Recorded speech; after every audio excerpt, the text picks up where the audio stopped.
Dahil nga nandiyan Oo. siya.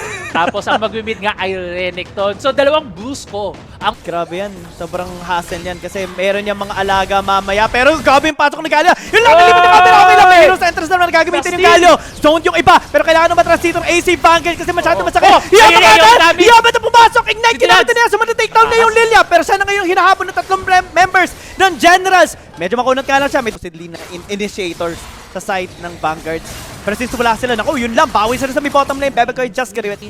And kanina nga pinag-usapan lang natin na first couple of kills sa dito ng side ng CCG. Pero mukhang makakaroon ng fight dito sa mid lane. Mega Inferno Bomb, ginapit na pero wala masyadong tinamaan. Okay lang. Grabe yung patulog nga lang na yun. Okay, andyan na si Hachi para iligtas ibang members ng Vanguards. At ayun na nga nakapitan sila si Bebe Koy na wala na kaagad. Habang napopronta pa rin yung Bobby. Kailangan na mag-flash out. Ayun yun lang. Naabutan na bawas. 1-for-1 trade at kailangan umatras ng Vanguards. Nila ng Kha'Zix parang big brain play talaga. Pero nahuli. Okay, papatulugin ba? Mukhang hindi naman. Di pa kinakas. Ayun. Dilting lalabay sa bandang likod. Nagpakilin sa kakaagad si Anchibi para maging okay lang siya. Pero si Jungle on vacation. Tutulungan naman ni Hachi. May heroes na entrance gagamitin. At natama yung Lilia! Ayun lang! Ito pa na ng bakit sa kalabang mama! Matalon-talon na si Jungle on vacation. Naghahanap lang ng pwesto. Habang si Wakasa ang nasa harap. Grabe naman si Anchibi. Napakatapang talaga. Nag-sack shield siya papunta sa harapan.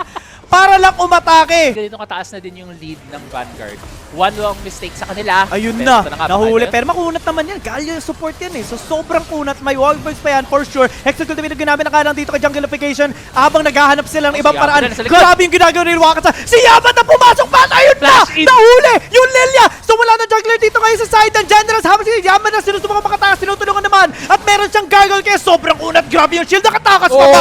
Grabe naman yun!